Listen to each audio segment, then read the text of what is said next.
My father-in-law, Blaine Twitchell, one of the best men I have ever known, taught me a great lesson. Sister Rasband and I went to visit him when he was nearing the end of his mortal journey.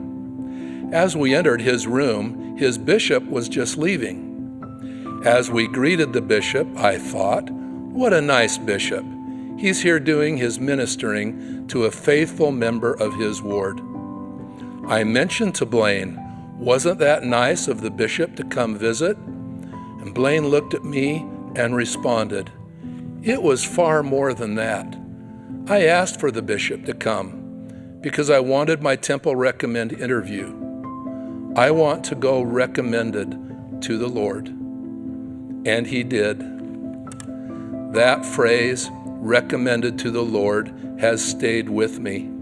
So important is a temple recommend that in the early church until 1891, each temple recommend was endorsed by the president of the church. Your temple recommend reflects a deep spiritual intent that you are striving to live the laws of the Lord and love what he loves: humility, meekness, steadfastness, charity, courage, compassion, forgiveness, and obedience. And you commit yourself to those standards when you sign your name to that sacred document. To be recommended to the Lord is to be reminded of what is expected of a covenant-keeping Latter-day Saint. My father-in-law, Blaine Twitchell, saw it as invaluable preparation for the day when he would humbly stand before the Lord. What manner of men ought ye to be?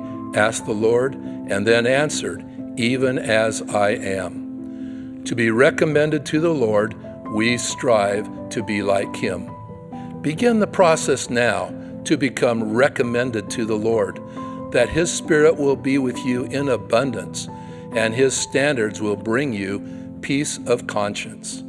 Whether you have access to a temple or not, you need a current temple recommend to stay firmly on the covenant path.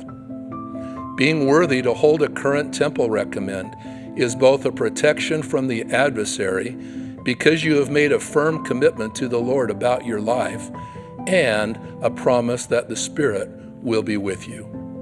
The Lord has called us to work in the temples with diligence, perseverance, and patience.